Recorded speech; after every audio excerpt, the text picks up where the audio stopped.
taking a critical look at the gaming news of the week. This is Augmented Reality, presented by the Triple S League.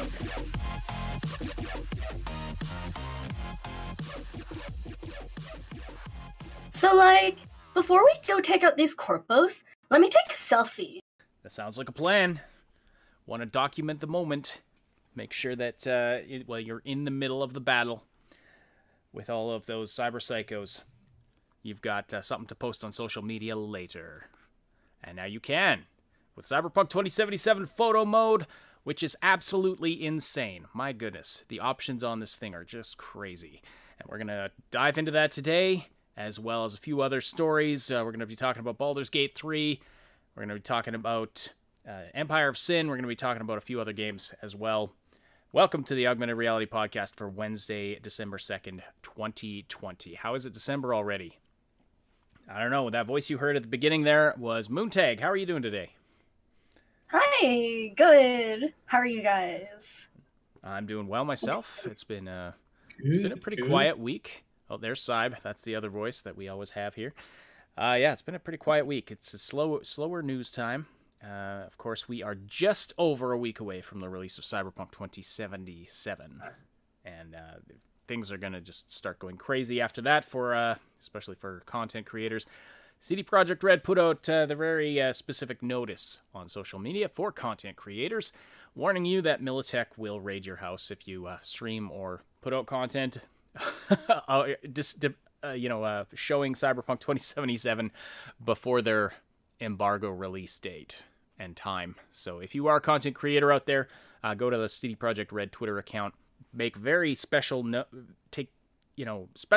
of the time and the time zone, and then convert that to your local time, and that's when you can start streaming or posting videos of Cyberpunk 2077 if you're lucky enough to get an advanced version. And before anyone asks, if we get an advanced version of Cyberpunk 2077, we will not be able to talk about it. So, we'll just put that out there right now. I won't be able to answer you yes or no. Don't feel bad if we or ignore your question, but either way, we're not going to be able to tell you if we have an advanced copy of the game. That's just the rules. That's just the rules, folks. Unfortunately, and we want to play by CD Projekt Red's rules because we want to keep in their good books. How you doing today, Cyb? Good. I have a little puppy sitting on my lap, so I'm hoping that it's going to go good and it's going to be fine. She's quite sleepy, so that's nice. Yeah. But other than that, we've got lots and lots of news.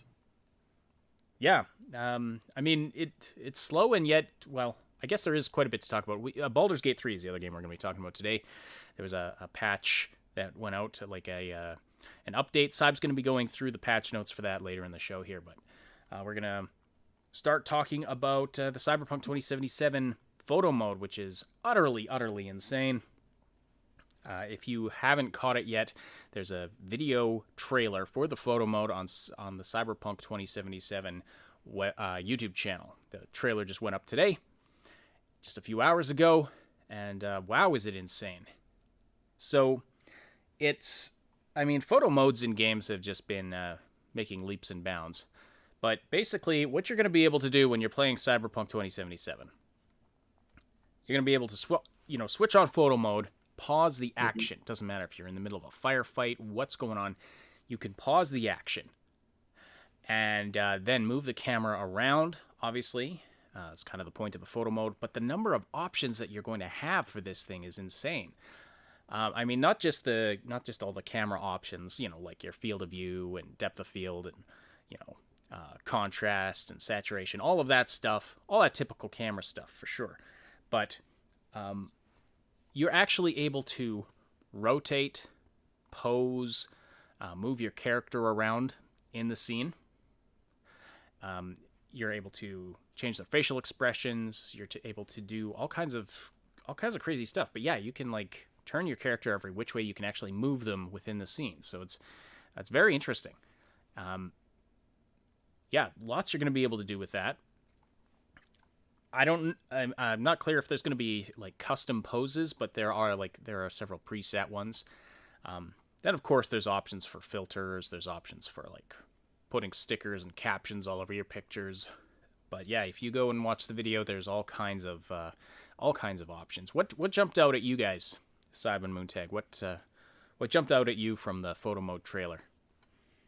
Well, I mean, the fact that you can pause the combat, rotate your camera, and then get it like set up, and then like move yourself. I'm curious to see if like oh no, the bullet is headed right for my head. Pause time. Okay, now that it's paused, I'm just gonna put myself in a prone position. There we go. Now I'm lying down and re-engage time. I really don't think that's a thing, but that would be hilarious if it was. Because yeah, and then the other thing that we technically now have is we do technically have a third person camera, so long as you're willing to play in like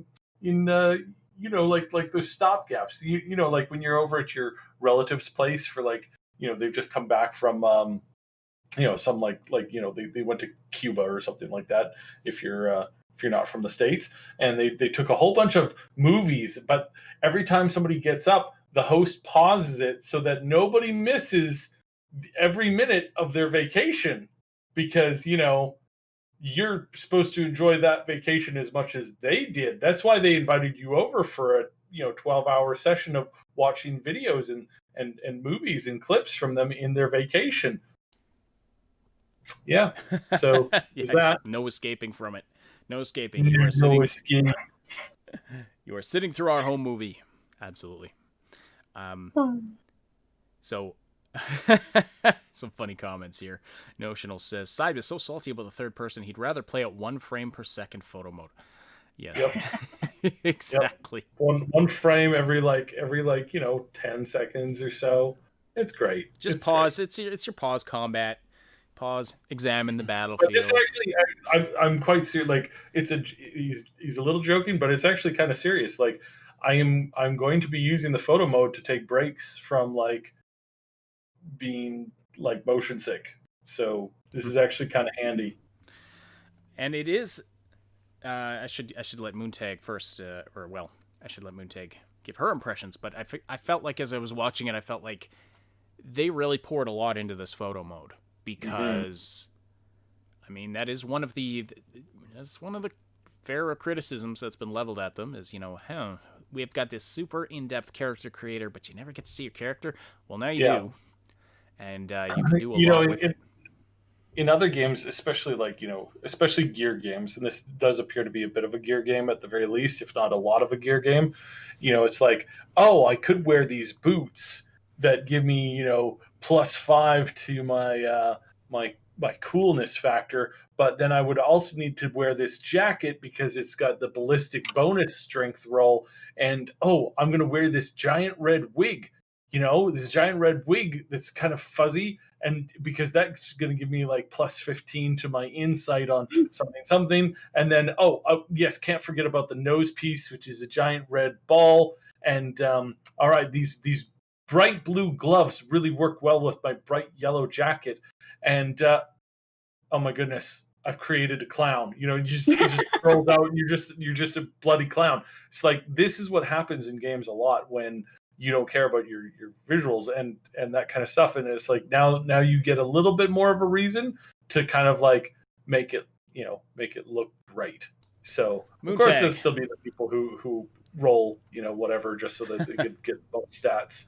Yeah. But yeah, Moontag, want to get you in on this. What did you think of the photo mode trailer?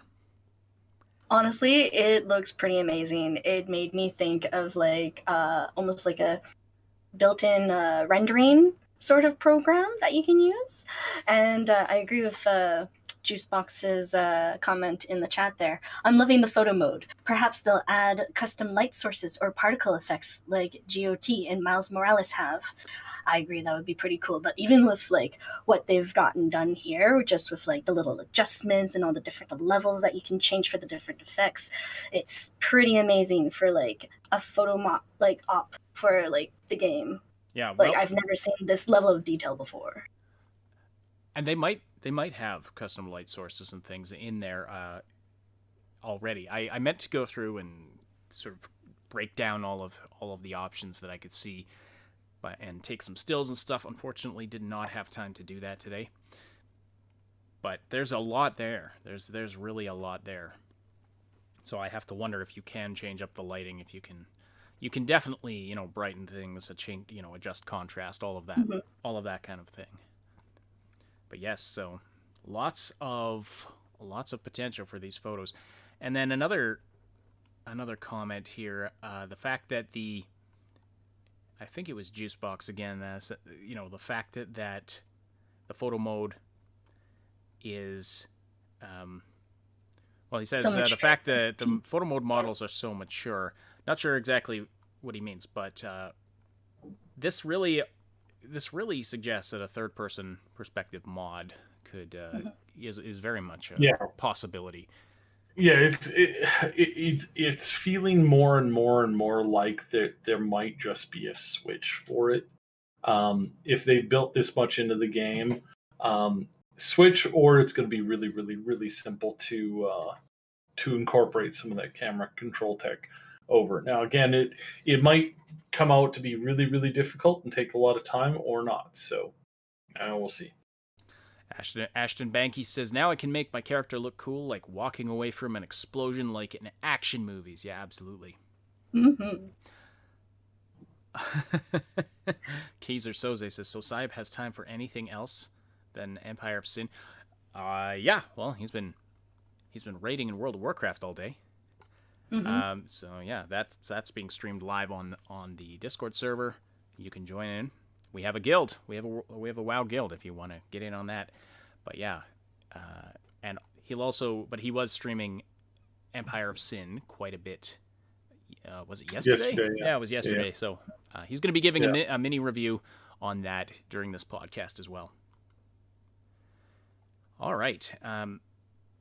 Common Pants asks, I wonder if we can use the photo mode mid-conversation. And that's a good question. And what other situations can you use photo mode in? Like, I don't know. Driving would be cool. Driving would be cool. I'm wondering, those adult scenes, is there going to be a whole industry of of those kinds of pictures on the internet? Who knows? Ooh, and I wonder if, when you're in the general world, as you, stop to take a picture or whatever, because, how when you're driving in GTA, if you pull out your phone while you're driving and taking a picture, you keep going. Yeah. The world keeps moving around you. It's all still real time. So I'm like, I wonder if, somebody might give you crap for, say, if you went into clouds and started, taking pictures of people and stuff, and then somebody comes up to be like, hey, buddy, you're not allowed to do that. No pictures. No pictures. The Arlington girl asks, if it's not a cutscene, we should be able to take pics, I would think. True, although even a lot of the cutscenes are going to be sort of in-game rendered in first person. So yeah, I have to wonder. And I would hope, I don't know how it would work in the middle of conversations if you could just pause it and jump into photo mode. I wonder if the engine allows for that, or if it would totally break the flow, and so they turn it off for those. Don't know yet. We'll definitely have to see. Yeah. We just got this confirmed, so we might as well mention it here. So Best Buy shipped out a huge quantity of their collector's editions early. So yeah, if you were expecting a Cyberpunk collector's edition coming from a mail or delivery, heads up. Way to go, Best Buy. Fantastic job. And that's I wonder if there's a penalty for that, because that's a big mistake. Yeah, they're gonna get in deep. They're in deep trouble with that. That's somebody screwed up on that one pretty big. And then Best Buy and Amazon always goofing. Yeah. There's a lot of mistakes that people have been making. So again, there's going to be more and more spoilers dropping in tons and tons of places. So if you don't want to see them, you got to be real careful. And the other thing to remember is that when you're streaming, or when you're going to watch somebody stream, rather, and they're playing Cyberpunk, you might want to be careful. You might be, hopping into somebody's stream expecting that they're, in the first couple hours of it because it's only like 2 hours since the embargo came down, but they might be streaming the last like 2 hours of the game. And they might be in that last big and going, oh yeah, such and such happened, and then such and such happened, and then oh my goodness, such and such happened, and it's like, and that might spoil your entire, because again, you were just going in to see, maybe make a decision on what role you wanted to, what background, what backstory you wanted to roll on. And you might be trying to decide between Corpo and Street Kid or something like that, and you hop in and it's like, oh, giant spoiler in your face. So be careful of that, because there'll be some people doing that. Look, guys, I got this a week ago. I'm about to finish the game. Woo! And there's going to be a lot of baiting and other stuff like that too. So be careful. Huge, be careful. Right. Yeah. So it's really messed up and really problematic. By the way, someone in the chat earlier said, no spoilers, please. You will not get spoilers here. No spoilers here, other than the there's this one. This is a joke, guys. Don't worry. It's not actually a spoiler. This is a joke. Except for that one thing where you play as a mercenary named V. It's yeah. Ooh, spicy. Yep. Spicy. If by any chance you do want to talk about spoilers, we do have a spoilers room on our Discord server. Mm-hmm. There's also a spoiler-free room. So there's 2 Cyberpunk 2077 rooms on the Discord server. If you don't want spoilers, stay out of the one that says spoilers. All right. And we love seeing everybody so active in live chat. If you want to keep the conversation going after the live broadcasts, you can also join us on our Discord, as Ash was describing on here. The join link is in the description below, and Simon and I usually hang out there after the podcast. Don't forget to slam that like button. It likes it rough, and it tells us and YouTube that you appreciate this content. And if you're listening after the fact on one of the audio-only platforms, we're glad you're here as well, and we appreciate your likes and follows. And if you want to get the latest info sooner, don't forget to hit the link below to subscribe to our YouTube channel. Right on. I'm going to plug the merch right now, too. We have some merch now. We no longer have the Cyber Monday discount code active, correct? That's no longer a thing. That's right. You can but still we do have a different code that will be posted in the Discord after the podcast. Oh, right on. Okay, so go there for your discount code in the Discord server, and you can get some of this custom merch with some art by our very own Moontag. You can see a picture of her there with her very shiny cyberpunkish mask. Anyway, we got Chompler on the top left for when you just need to tell someone you love that your feelings for them are like a brain parasite that's eating away at your spinal column and brainstem. And then you've got the this is my low-level alt merch and clothing for those days when you just are out of trucks to give. You know what I mean? And the garage is empty, and you just want to let people know that you are an adult, but not to expect much from you that day. And then, of course, the running around the net, minding your own data. It's one of my favorite pieces of art that Moon's done for us so far. Plus the logo merch. Check it out. Link to the store is in the description below. All right, a couple more Cyberpunk things. Let's see here. So, the news is, you can tell it's a slow news week because I'm finding articles about slowish, but it's like, will Ciri from The Witcher be in Cyberpunk 2077? It's exact same story from 3 years ago. Oh, in The Witcher, Ciri described going to this sci-fi world and maybe this, that, and the other thing. And then, of course, Adam Badowski, the game director, came out in 2018 saying, no, I hate this question, stop asking. Basically. He says, we are not Kingdom Hearts, we are not joining universes, and I know that there are a lot of fans on the team, and they would like to have Ciri in the game, but I am against it. So that's Adam Badowski, the game director, saying no. Although, she does exist in the game as an Easter egg. Her image is on a magazine. We know that much for sure. Other than that, you could always be Ciri. Like, make yourself Siri in the character creator. That's true. Yeah. I still think that they're like out of the so like I wouldn't have wanted to like add her in as a character or even as an interactable NPC, but it would have been cool to have like some kind of like private booth in some like a club or like building or like maybe a maybe a club where people do aerobic exercises on a stage for fun. And there's some kind of like private booth that you can get into, and if you get in there on that booth on the day or the hour that the Witcher 3 released, or maybe the Witcher 1 or something like that, and you sync it up to the time, you hear a conversation on the other side of the wall that's like clearly Siri and somebody else, and like she's just kind of like talking about her crazy experience for like two minutes or something like that. That would be so cool.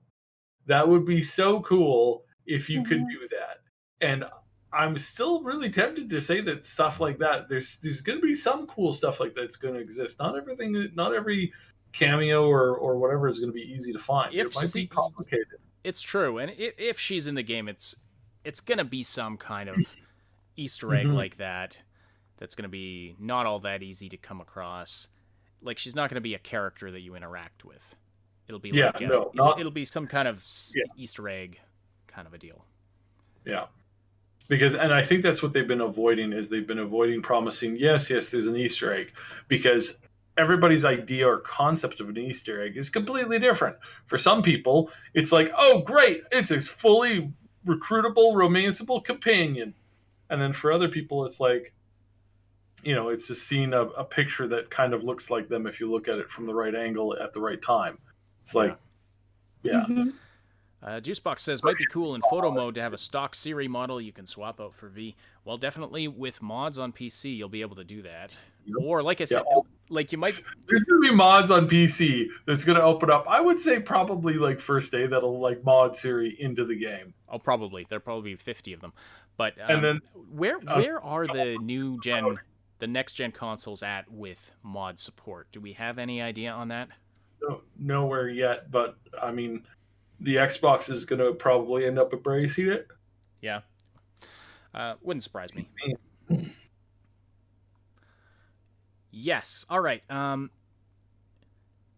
Let's see. There's a couple other questions I wanted to get to.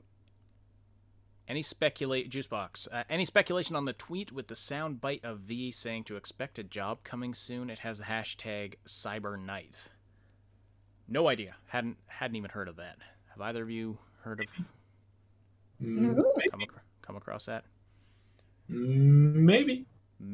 Okay then. We don't want to spoil some of their cool stuff. They have a lot of like stuff planned for like things and stuff and things. And I think we should avoid spoiling some of them. Some of them are going to be kind of cool and kind of fun. We know that there's a whole number of like activities and plans and things that have been in the works for quite a while, and we know that it's been moving along pretty solidly. So yeah. Okay.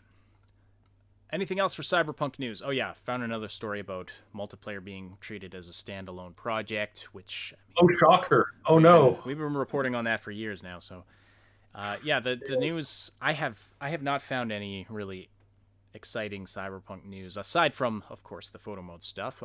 Did you guys have anything? No, this was the topmost one. Yeah. All right. Well, then I guess we'll get on to some other news stories here. Microsoft Flight Simulator is getting VR support later this month. No additional cost for that. So those of you who enjoy Flight Simulator and have the VR rig, I know we have at least one of our active members in the Discord plays Flight Simulator quite a bit. Might be more than one. But yeah, that should be really cool. I have heard that Star Wars Squadrons, I have heard that you're not experiencing the full game if you're not playing it in VR. And so I wonder if they bring that to Flight Simulator, if that's going to be kind of the new mantra, like VR is the way to play it. I would kind of imagine That might be the case. That might be the new standard. Looking around the cockpit, that kind of thing. So I've never played Flight Simulator. It's just never been something that interests me. But bringing the VR aspect to it does sound cool. Sorry. I enjoy watching the streams of it. One of our Discord members has been streaming it occasionally in the chat. Yeah, absolutely.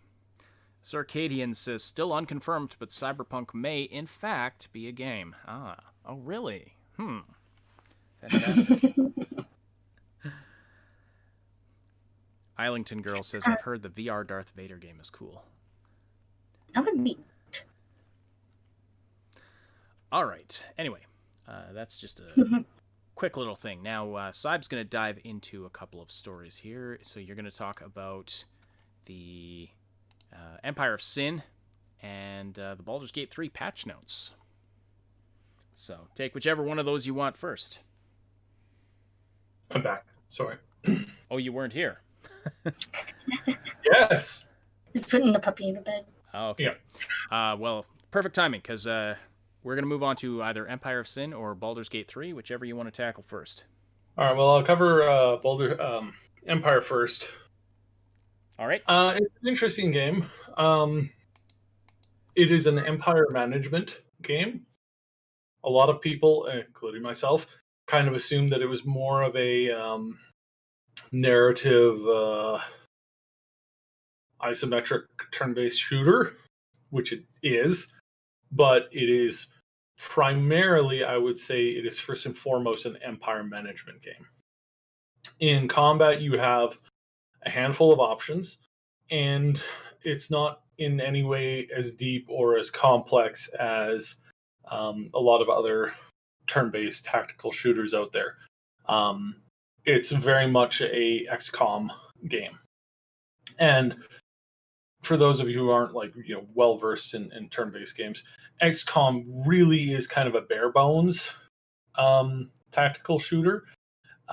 Most of the XCOM type games don't even have stealth. Not XCOM in and of itself, but the genre that defines more of the XCOM type turn-based versus the more traditional Jagged Alliance 2. In Jagged Alliance 2, you typically have stats, you have interact abilities that form a particular character. So they might be good in water, they might be bad in water. There's stealth factors, there's camouflage, there's silent running. You can go in to an area and clear out the entire area. If you're good and you're smart and you do it right, in certain turn-based tactical shooters, you should be able to go in, completely clear an area without any enemy knowing that you're there killing other people, because you're just you're sniping them off, you're silently cutting their throats or killing them, and at no point has anybody ever raised the alarm. In fact, there's certain missions in Jagged Alliance 2 where the minute that you're heard, they pull a trigger that ends up killing a bunch of civilians. And your job in those scenarios is to prevent that from happening, which means that typically you want to do it completely stealth. So that's that's kind of the basic. Is there are games that are more simplistic than the XCOM types, but this one really follows that very basic kind of XCOM-y type role. So there's an Overwatch ability, you get a movement, and then you get an action, or you get two actions, that kind of stuff. It's not as deep as Baldur's Gate 3 by any stretch of the imagination. And until you look at the empire management side of the game. So as the XCOM side, I would say that the turn-based combat is decent. It's not bad. It's not great. It's decent, and they have room to grow if they want to, and they really, really should, because I think that setting up being able to set up more ambushes, having stealth, every time you start an encounter or start a fight, you immediately start out in combat with all of their units knowing exactly where all of your units are, and you know where all of their units are. I don't like that. I prefer more stealth factors into it, but that's fine, because that's more of a a finer point thing, and I don't expect everybody to have all of the trimmings on top of basic combat. because that kind of stuff is very complicated, and this gives them room to grow the game in the future, because Paradox games rely heavily on post-release expansions. This is why I have had Stellaris installed for like as long as it's been out, essentially, is because every time it comes out, you wait 6 months to a year, and there's content patches between that time, and then there's a major expansion that really changes up the game. And that it goes on and on and on like that for ages. It's definitely like, some people say, well, isn't that sort of like, DLC, things that are required DLC to function? And I would say yes, but it's a different kind. It's something like this has been this way for a long time, and they are working on ways to like open up the game so that you can get access to this stuff. But there's also like Steam sales. You can catch up on all Stellaris content for a very reasonable price once it goes on sale. But if you're looking to get into it off of a sale, then yes, that price tag can be daunting, because you're looking at $200-300. But you can pick up, when they do the sales, you can pick up all of the old content plus the new content, the one that just came out, for less than $100. So that's decent, I would say. You just have to kind of keep your eye on it. So again, not for everybody. This is a very niche gaming side of things. It's very, very niche. It is growing, and it's been growing really well. So the Empire side of things, the Empire control side of things, you have a whole bunch of resources in the form of alcohol, and then you have your casinos, your speakeasies, you have your headquarters, your breweries, and then you also have your I've heard it's a very complicated word. I don't really know what it means, but brothels, something like that. Oh, yeah, brothels. That's right, yeah. Yes. I don't really know very much about them at all. I'm completely uneducated on what those things are, but apparently there's those things, and you can use it. I got one, and I immediately named it to Cyb's Gym, because clearly people were there to work out and get a good exercise. And then feel the burn. So yeah. By the Feel way, the I also burn of gonorrhea. Okay. I also named my first. Oh, by the way, you can get STDs in the game. Yeah, they put that in. If you leave one of your lieutenants running a brothel, something like that, for too long, they'll pick up an STD. Oh, So gosh. that's hilarious. Oh Lord, that is so funny. But yeah, there's that. There's a bunch of other cool situational stuff. I have a question. Yes, go. Does the STD give a debuff? I don't know. I haven't gotten one yet. Again, I don't spend my time around there, so I don't know what that's like. I don't know what's going on. But yeah, the whole system is it's big. You can play really tall. You can take over dozens and dozens of buildings everywhere. You can start you can do all this really cool, unique, interesting stuff. You can upgrade each of the buildings quite significantly. You can set up trade deals. You can set up there's tons of diplomacy in the game. You can set up deals with people. You can work together. You can team up and form defensive pacts, and then go to war against other people. And then midway through that, you can betray them and start taking the stuff for yourself, and all this crazy stuff. All that happened to me in 3 hours, which was really crazy. Then there's the big mob dons in the city. There's always one big mob don who lives way on the other side of the city, way far away from what you're doing. But as soon as you get a little bit of notoriety and they hear about you, it's like, I would like you to come and kiss my ring on my finger, the mafia thing. And if you say no, they will come for you. If you don't play nice with the big boss, the big don in the city, if you don't show your respect nicely, if you go to this meeting and you're all flippant, you will have a bunch of these guys who are way higher level than you, and they will destroy you in 2 shots. So there's all that there's a lot of cool stuff, and obviously that gives you the goal, and it's different each time. That's obviously makes it so that you want to level yourself up, get bigger, and then get to the point where then you can take on the Mafia Don. But anytime the Mafia Don sniffs out something that they don't like, they're going to come down on you. So it's really interesting. Lots of unique stuff.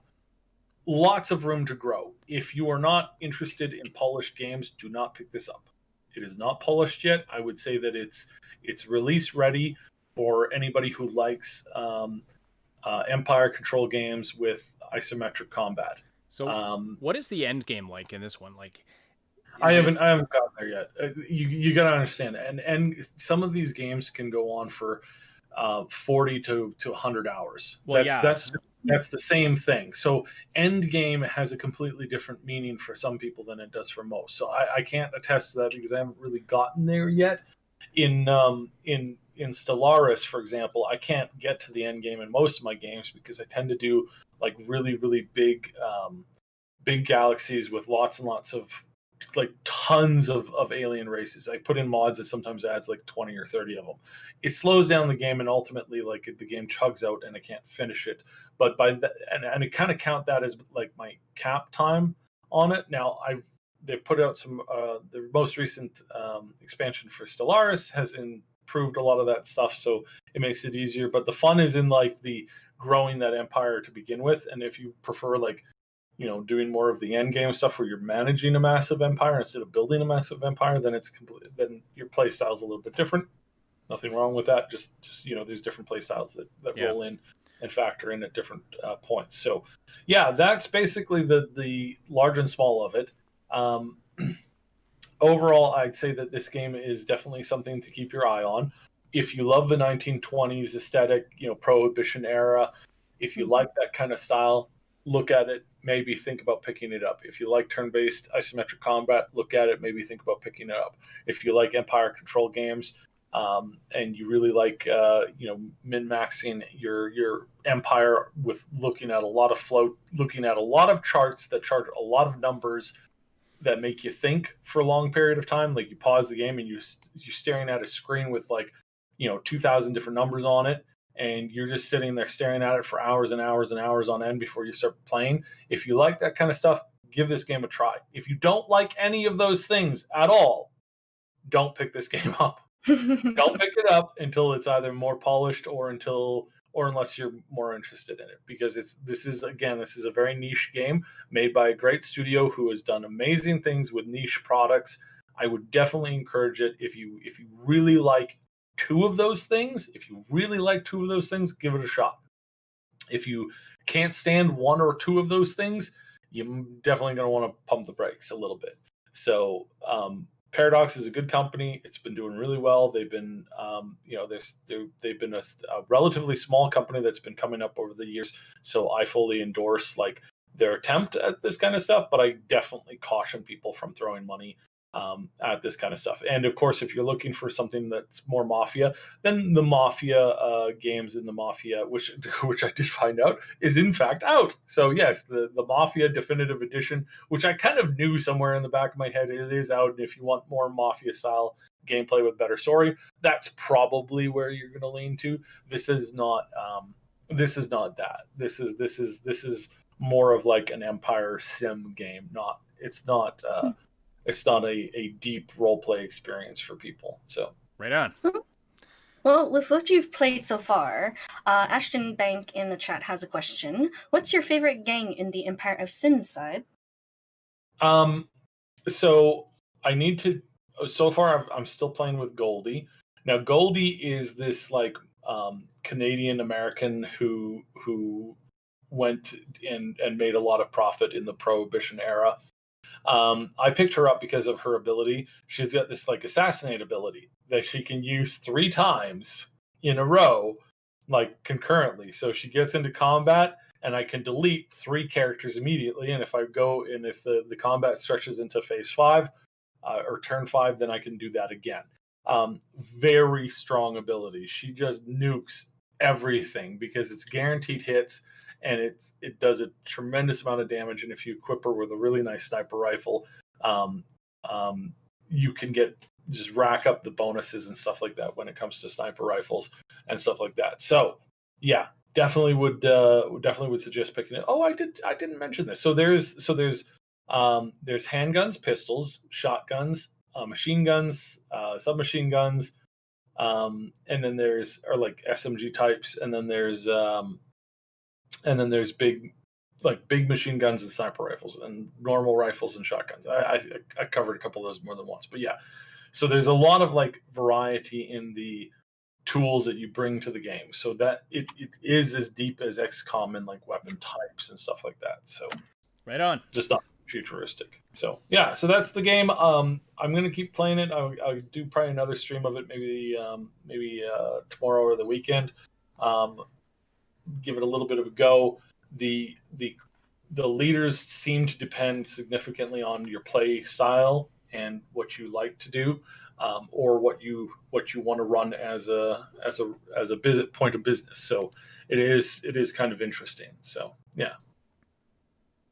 All right, very cool. If you enjoy puns, Time Bean and the Islington Girl are throwing some Empire of Sin title puns around in the chat. Yeah, very interesting. I'm not going to read them out, but yeah, very fun. By the way, those of you who have been wondering about the chat replay when you come to the stream after the fact, like when it's no longer live, that option has been grayed out on a bunch of the recent streams. I have no idea why. There's no explanation for it.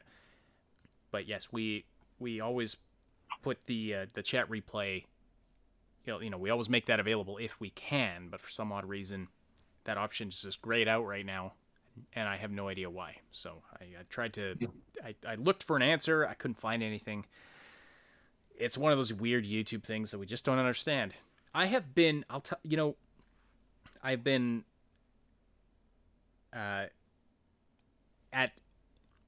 I was at a different place with a friend of mine who was setting up a live stream, and he's like, these options on the dashboard disappeared for me. I was like, that's weird. I went home, looked at my dashboard, they were there.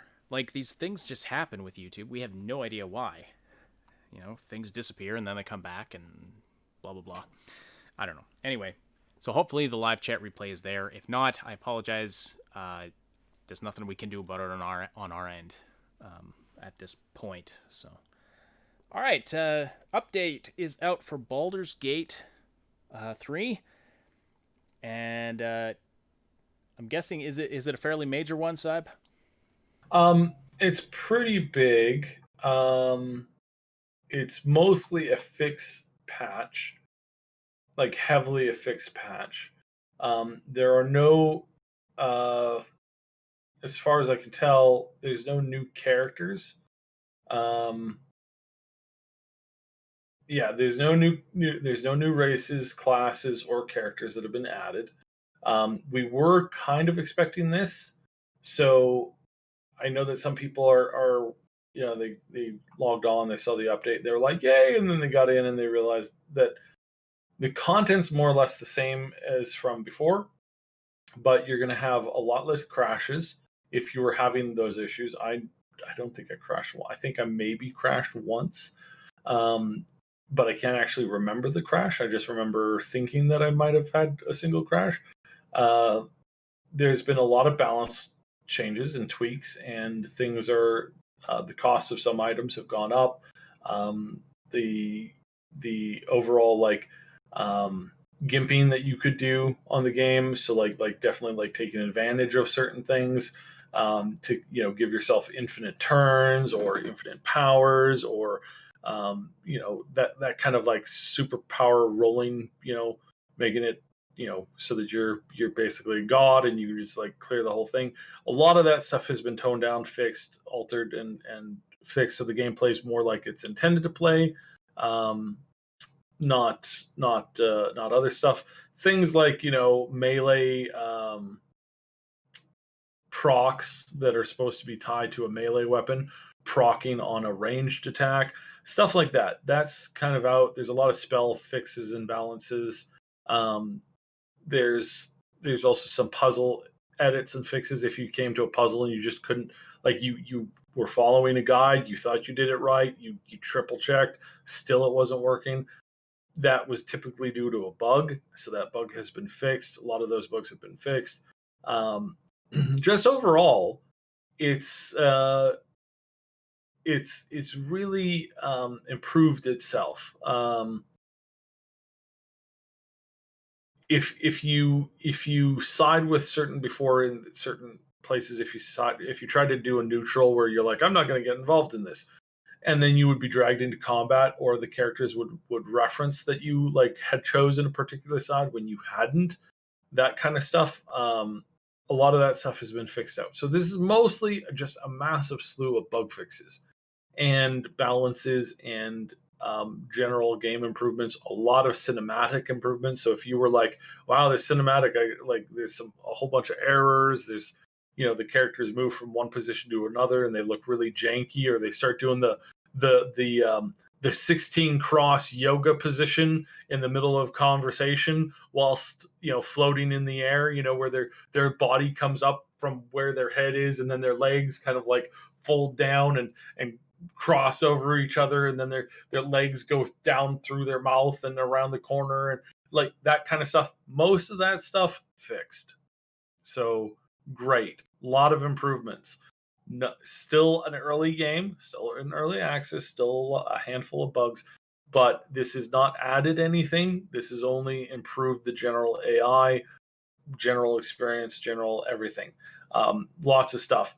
Combat AIs now no longer jump to their deaths like they used to. There were some situations where if you attacked them, down on a hill, there were some characters who were like, "Oh yeah, I'm gonna come and get you. I'm jumping off this cliff and splat."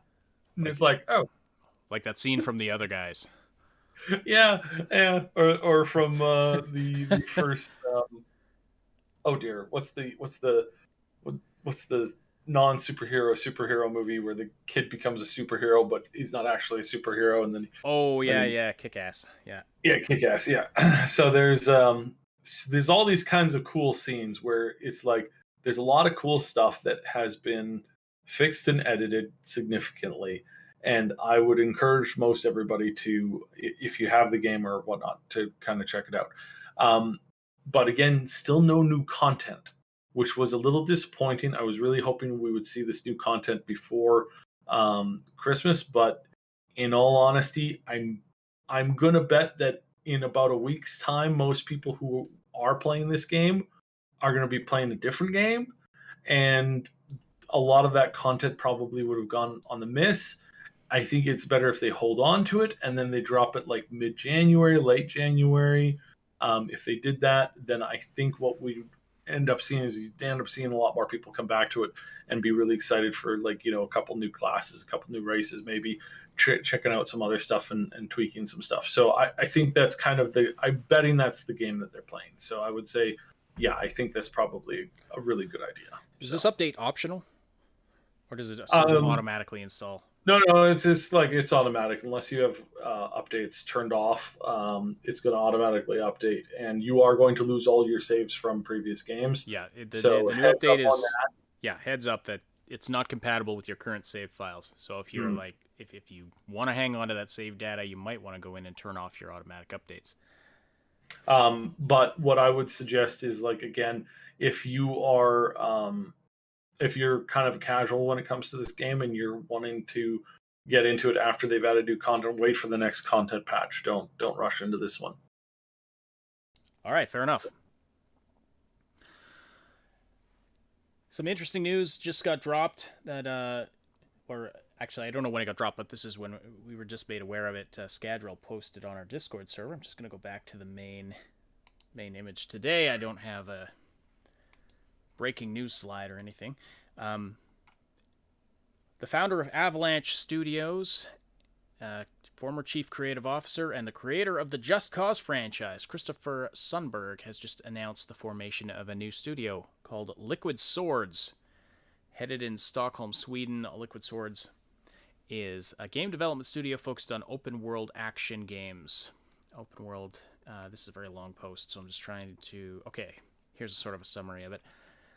Is a global game development studio focused on the creation of AAA open-world action games for consoles, streaming platforms, and PC. Liquid Swords founding partner Christopher Sundberg previously founded Avalanche Studios in 2003, growing the studio from his kitchen to a company that encompasses 4 studios on 2 continents with over 400 staff. All right, so this is pretty interesting. Sundberg, definitely an influential figure in the gaming world. The Just Cause franchise definitely set some bars as far as open world sandbox games. What do you think about all this, Cyb? Well, this kind of goes off of what we were talking in the Discord earlier today, with Polly's, and shout out to Polly's, a couple of the other guys. We were sitting around talking about how more and more of these like bigger studios are leeching people off, and they're breaking off to start their own companies. And to tell you as to like this is really big in the last like year, in the last like 11 months, in which we've had this big thing going on in the world. It causes a lot of problems, which most people are told, hey, whatever you do, just sit tight, don't do anything different or new, definitely don't start new companies. Even with this, even with all of this stuff going on, even with all of the suggestions and encouragements to just like stick on the ground and keep your nose to the ground and don't leave your job, whatever you do, don't quit your job, because right now things are bad and you may not have a new job waiting for you, all that kind of stuff. Hearing that from basically everywhere, but at the same time, we've had the largest number of new studios be built up from big people, like really big people in the industry in the last like few years that I can ever remember. I never remember former heads of studios, 3 of them now off the top of my head, breaking off and starting brand new companies. Like, wow, things have got to be really bad for you to leave the company that you're in charge of to go start a new company doing the exact same thing that you were now doing before. So much so that you had to wait for the non-disclosure clause to kick in, or to like end after it kicked in. And this is huge, because what this means is that professional AAA studios are not offering what the people who built those studios want anymore.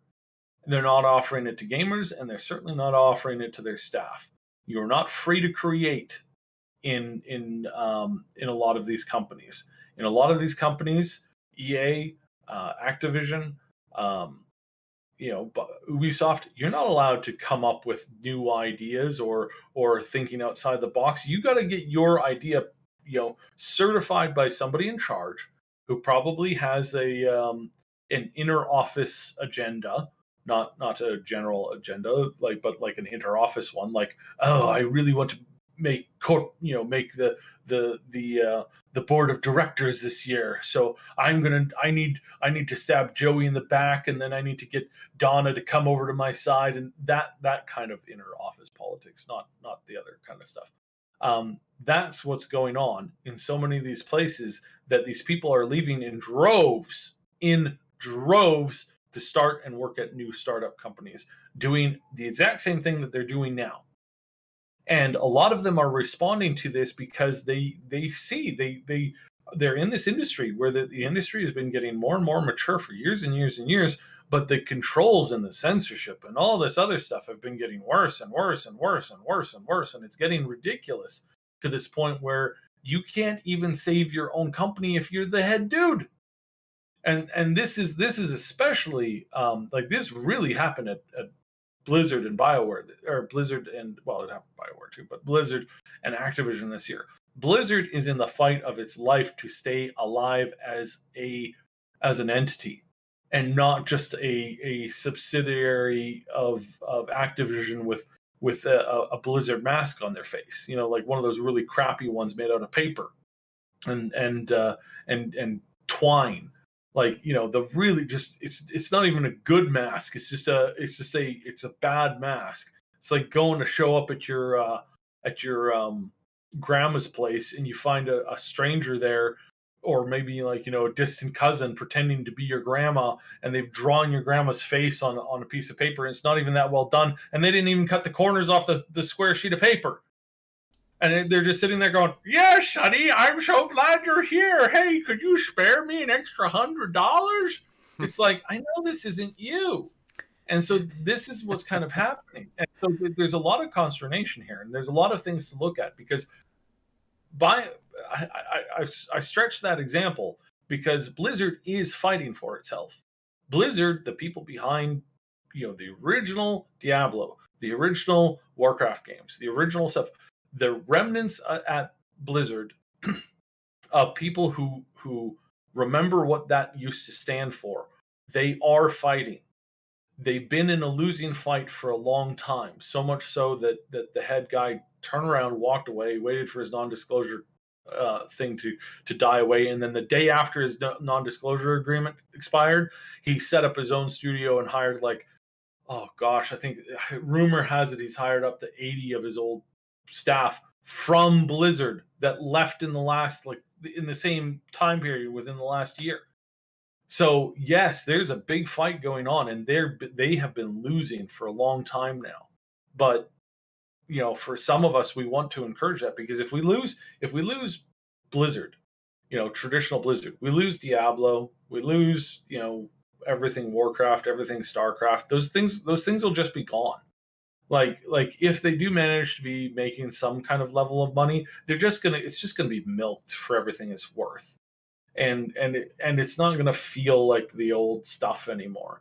And so yeah, we want to try and fight, and we prefer to kind of save it, because again, as great as it is that all these old people have left these companies and starting their own companies, as great as that is, we're not going to see anything from them for at least 2 years. At least 2 years. Now, the game development processes have really started to improve, but not to the point where they can pump out a game in less than 2 years. More than 2 years, less than 3 years, possible. Less than 4 years, definitely.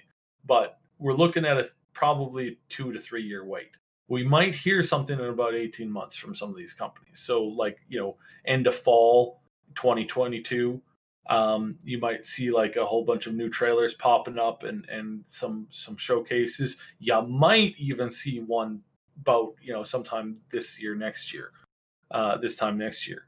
You might see that. You might. But I really doubt it. So in the time being, it's like we're seeing this unprecedented move of old, legendary staff members starting their own companies, doing their own thing, and being good at it and getting really, really good experience with it. Then we've seen a lot of these other things that have just kind of fallen on their face. So yeah. So that's kind of how that's going. So in the time being, we're holding on. Kisuke in the chat. I was thinking exactly the same thing. In the time being? In the time being. Yes, I did definitely accidentally say that. Yeah, in the time being. All right, yeah. Unfortunately, we'll be a little while from the for when we're going to be seeing stuff from these new studios with these industry veterans, but it's nice to know that, I mean, there's just so many of them now. I have to feel like something they do is gonna be successful. At least one of these studios will be putting out really good stuff in a few years. We've heard a lot of rumors when it comes to Blizzard and Activision, and one of the rumors we've heard is that they're going to remake Diablo 1. And I can most assuredly say that I really don't think that's ever going to happen. Because the story, the content, the background art, everything in Diablo 1 was incredibly visceral. There was a lot of nudity in the game. There was a lot of nudity combined with gore in the game. And you can't pull that off now at that studio. I mean, clearly CDPR is going to pull that off. But you can't pull that off at Activision Blizzard anymore. They will not allow that because they're a family-friendly studio. These are the people who got around and said, hey, you know what we need to do? We need to make Diablo. Lord of destruction, death, rape, and murder.